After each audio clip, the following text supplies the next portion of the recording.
Basic of algebra. हम लोग थोड़ा सा बेसिक देख लेते हैं अलजेब्रा का, क्योंकि हम लोग अलजेब्रा बिल्कुल जीरो लेवल से स्टार्ट किए थे। तो हम लोग जीरो लेवल से एकदम एडवांस लेवल तक सीखेंगे अलजेब्रा, हर पार्ट सीखेंगे। तो आइए बेसिक अलजेब्रा को थोड़ा देखते हैं। सबसे पहले एडिशन देखते हैं। यहाँ पर लिखे हैं एक हम चल राशि, यहाँ पर भी एक चल राशि, ठीक है। तो हम चल राशि को कैसे जोड़ते हैं, देखिए यहाँ पर कितना चल राशि आपको दिख रहा है, एक दिख रहा है। यहाँ पर कितना दिख रहा है, यहाँ पर भी एक दिख रहा है। तो एक और एक मिलाकर कुल कितने हो गए, दो। दो चल राशि हो गए, यानी 2x, ठीक है।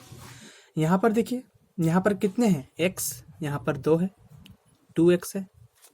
और यहाँ पर कितने हैं, यहाँ पर 1x है। तो 2 और 1 मिलाकर कितने हुए, 3, है ना। तो 3x। अब देखिए बड़ा ही इंपॉर्टेंट आया चीज, 2x और y को जोड़ना बोल रहा है। तो देखिए यहाँ पर जो चल राशि आपको दिख रही है वो है x, और यहाँ पर जो चल राशि आपको दिख रही है वो है y। यह दोनों ही चल राशि एक जैसे नहीं है, असमान है। असमान मतलब कि ये दोनों अलग अलग हैं, अलग अलग नंबर्स हो सकते हैं। तो इन दोनों चल राशि को हम लोग इस प्रकार से नहीं जोड़ेंगे, जैसा है वैसा ही लिखना पड़ेगा, ठीक है। यहाँ पर भी देखिए वही बात है, यहाँ पर जो चल राशि दिख रहा है और यहाँ पर जो चल राशि दिख रहा है, ये दोनों ही अलग अलग हुए। तो हमें इन दोनों को जोड़ के रूप में भी जैसा लिखा हुआ है वो वैसे ही डिट्टो लिख देना होगा, है ना। हाँ, लेकिन अगर कोई ऐसे लिखता, मान लीजिए suppose 2x plus 3y plus x, तो यहाँ पर क्या आंसर आता हमारा। तो हम लोग देखते हैं, अरे यहाँ पर x है, यहाँ पर y है, ये दोनों को हम लोग जैसा है वैसे लिखते हैं, ठीक है। लेकिन यहाँ पर x है, इसका इसी का जैसा मान लीजिए जाति का यहाँ पर है, तो ये दोनों सेम जाति का हो गया ना। तो इन दोनों को भले ही हम जोड़ सकते हैं। तो यहाँ पर 2 है, यहाँ पर कितना है, 1 है। तो मिलाकर कितने हो जाएंगे, 2 और 1 3, यानी 3x हो जाएंगे। और यहाँ पर 3y जैसा था वैसा ही लिख देना होगा। ये था हमारा बेसिक एडिशन ऑफ चल राशि। अब देखिए सबट्रैक्शन, यहाँ पर कितने हैं x, तो 1x है। यहाँ पर कितने x है, तो यहाँ पर भी 1x है। तो 1x में से 1x जाएगा तो कुछ भी नहीं बचेगा, 0, है ना। और यहाँ पर देखिए 2x है और यहाँ पर सिंगल x है। तो डबल x में से सिंगल x गया तो कितने बचेंगे, सिंगल x बचेंगे। तो कई लोग इस तरह से सिंगल x लिखते हैं ना, जरूरी नहीं है ऐसा लिखना। आप सिंपली एक x लिख देंगे ना, आप सिंपली एक x लिख देंगे तो उसका ही मतलब हो जाएगा 1x। आपको ऐसा लिखने का जरूरत नहीं पड़ेगा, आप सिर्फ सिंगल x लिख दीजिए। अगर आपको कहीं पर 1a लिखना है, एक ठोए लिखना है, तो ऐसे लिखने का जरूरत ही नहीं पड़ेगा आपको। आप सिंपली क्या करेंगे, सिंगल a लिख दीजिए, ऐसा होता है, ठीक है। मैंने बहुत सारे स्टूडेंट को ऐसा प्रॉब्लम देखा है, इसलिए मैंने ये बताना जरूरी समझा। बहुत कोई का आता होगा, अच्छी बात है। अब देखिए 2x में से घटाना है कितना, y घटाना है। 2x में से घटाना है y। इसका मतलब जिस प्रकार से हम लोग जोड़ में अलग अलग जाति को जोड़ नहीं पा रहे थे, जैसा लिखा हुआ था डिट्टो लिखना पड़ रहा था, वैसे ही यहाँ पर भी है, जैसा दिख रहा है डिट्टो लिखना पड़ेगा, है ना। आप घटा नहीं पाएंगे क्योंकि यहाँ पर दोनों चल राशि अलग अलग जाति का है। ठीक वैसा यहाँ पर भी होगा और यहाँ मिल जाएगा x माइनस वाई, है ना। नहीं घटा पाएंगे हम, जैसा है डिट्टो वैसे ही लिख देना है, ठीक है। मैंने कईयों को देखा है, कुछ फॉल्ट देखिए, कुछ इरर पकड़िए। मैंने कईयों को दिया x प्लस वाई को जोड़ने, तो वो लिख देते हैं एक्स वाई। नो, ये बहुत ही गलत है। ये तो हुआ जैसा आप लोग का अभी हमने बताया कि ये चल राशि दोनों अलग अलग जाति के हुए, तो जैसा है लिखा हुआ वैसा ही आपको लिखना पड़ेगा, है ना। तो इसका मतलब क्या हुआ, इसका मतलब हुआ x और y दोनों गुने में है। ये आगे भी बताऊंगा मैं। देखिए यहाँ तक बात क्लियर है। मल्टीप्लिकेशन आते हैं। अगर x और x का गुना होता, देखिए दोनों सेम जाति का है ना, तो हम लोग को सिंपली लिखना क्या होगा, एक सिंगल x लिखेंगे और जितने x के साथ गुना हो रहा था, यहाँ पर डबल x दिख रहा है आपको, तो यहाँ पर माथा में आपको बिठा देना है 2। इसको रीड करेंगे x², है ना। ये क्या है, तो ये पावर बता रहा है, घात बता रहा है x का। x का घात कितना है, 2 है। x का पावर कितना है, 2 है। x का पावर 3, x का पावर 4, है ना। इस सब का क्या मतलब है, अगर कोई लिखता है x का पावर 4, इसका क्या मतलब होगा, इसका मतलब कि x 4 बार गुना में हुआ है। देखिए 1 2 3 4, इसी का मतलब होता है x का पावर 4। तो x का पावर 2 का मतलब क्या हुआ, x 2 बार गुना में। ठीक है, अब आते हैं नेक्स्ट। तो देखिए ये वाला टर्म और ये वाला टर्म में अब गुना होने वाला है, यानी 2x का गुना x के साथ होगा। तो देखिए यहाँ पर नंबर है 2, पर यहाँ पर नंबर नहीं है, तो कुछ भी नहीं, तो एक ही मानेंगे। तो नंबर का गुना होगा, 2 एकम 2, और x का गुना होगा। तो x का गुना होगा, तो अभी हमने बताया कि जब x और x का गुना हुआ था कितना आया, x²। तो यहाँ पर भी x का गुना होगा तो आएगा x²। ठीक है, अब देखिए नेक्स्ट में क्या है, 2x दिया हुआ है और यहाँ पर क्या है, y दिया हुआ है। दोनों अलग अलग जाति का, यहाँ x है तो यहाँ y है। तो हम लोग क्या करना पड़ेगा, ये दोनों को सटा के लिख देना होगा बिना गुना का चिन्ह का, क्योंकि इसी का मतलब होता है कि ये तीनों आपस में गुणनफल में है। ठीक है, उसी प्रकार से यहाँ पर भी देखिए दोनों x और y में गुना हो रहा है, तो x y को संग में लिख देंगे, है ना। इसका मतलब x और y गुणनफल में है। ये था बेसिक।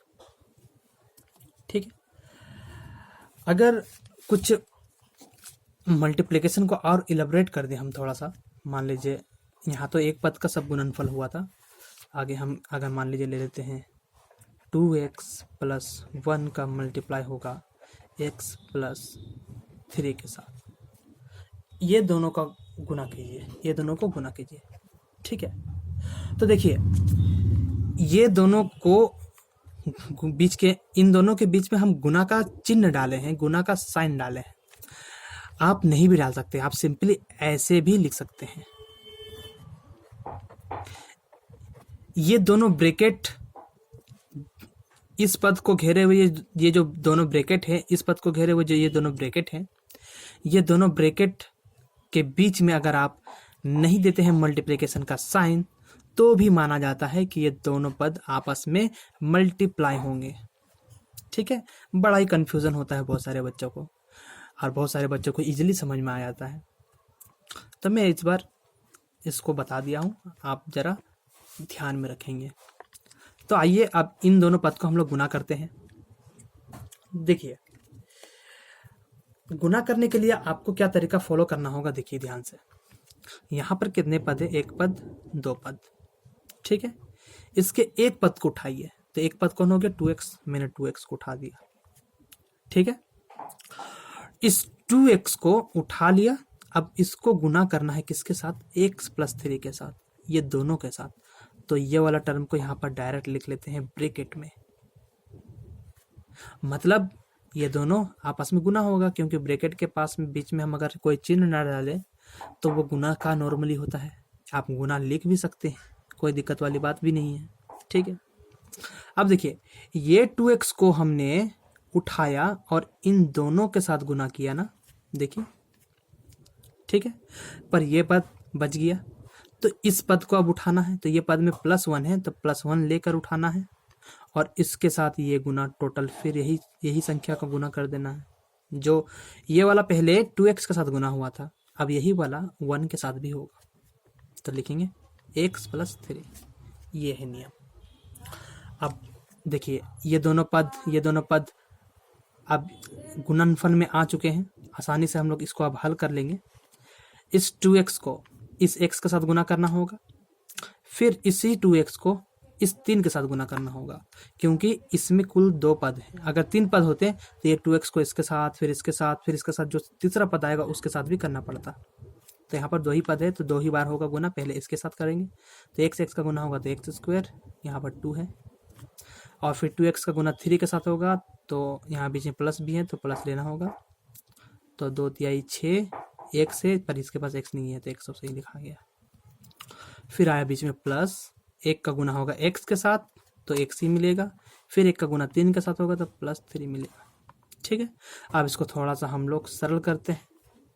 तो यहाँ पर लिखा हुआ है 2x² लिख दिए। क्यों लिख दिए? क्योंकि x² का कोई राशि ही नहीं मिला हमको यहाँ पर। अगर मिलता तो इसे x² के साथ जोड़ते। यहाँ देखिए कितना है 6x है, यहाँ पर कितना x है, तो 6 और 1 मिलाकर कितने हुए 7x, और यहाँ पर है कितने +3। तो ये नॉर्मली गुना का नियम है। ठीक है, अब देखिए गुणनफल तो आपको समझ में आ गया। ठीक है, अगर कोई अलजेब्रा में आपको बोलेगा कि x का भागा हो रहा है y के साथ, तो आप इसको इस तरह से लिख सकते हैं x/y, जैसा हम लोग भिन्न में करते हैं, है ना। अगर हम लोग कोई लिख दिया कोई 3/2 ये 3/2, तो आप उसको लिख सकते थे 3/2, 3/2 इस प्रकार से लिख सकते हैं, है ना। ठीक वही रूल है यहाँ पर। ठीक है, और डिवाइड का तो ये काम हो गया। एक मैं थोड़ा सा डिवाइड करके दिखा देता हूँ। जैसे कि मान लीजिए मैंने लिया x² है, ठीक है, और उसको डिवाइड कर रहा हूँ मैं x के साथ। ठीक है, कोई बात नहीं। तो यहाँ पर हमको लिखना होगा ऊपर में x² और इसमें x लिखना होगा। ठीक है, तो देखिए यहाँ पर x² है, मतलब x 2 बार है, यहाँ पर 1 बार है, तो x² को आप 2 बार में लिख सकेंगे, और नीचे में तो 1 ही बार में था, तो ऊपर और नीचे कट गया, बचा कितना 1, तो सिंपली 1x बच गया। ठीक है, ये डिवाइड का जनरल रूल है। अगर x डिवाइड विद y रहता, मतलब दोनों अलग अलग जाति का रहता, तो इसको सिंपली हमको डिवाइड में करके छोड़ देना था, हम आगे नहीं बना पाएंगे, है ना। इतना तक ही छोड़ देना पड़ेगा। फिर अगर x और y का मान वैल्यू दिया हुआ है तो बैठाकर फिर काटना पड़ेगा, अगर नहीं दिया हुआ है तो यहाँ तक छोड़ देना होगा। ठीक है, ये जनरल सा रूल हो गया हमारा अलजेब्रा का। अब हम क्या करने वाले हैं? अब हम करने वाले हैं, हम अलजेब्रा से रिलेटेड कुछ फार्मूलाज को अभी डिराइव करने वाले हैं। ठीक है, क्योंकि फार्मूला आप रटेंगे तो आपको याद तो हो जाएंगे, लेकिन कुछ समय के बाद आप उस फार्मूला को, आप उस सूत्र को भूल भी सकते हैं। तो इसका लिए क्या करना होगा, आपको वह मेथड जानना होगा जिस मेथड से यह सूत्र, जो अलजेब्रा का बेसिक सूत्र है, जो बेसिक फार्मूलाज है, वो आते हैं। तो आपको बेसिक मेथड पता चल जाए तो आप कभी भूल भी जाते हैं फार्मूला को, तो आप डिराइव कर सकते हैं, खुद निकाल सकते हैं, या फिर अपने फार्मूला की सत्यता की जांच कर सकते हैं। तो मैं अगले वीडियो में अलजेब्रा से रिलेटेड फार्मूला को मैं डिराइव करूंगा। अभी के लिए वीडियो एंड करता हूं। अभी के लिए बाय। मेरे चैनल को सपोर्ट करते रहिए।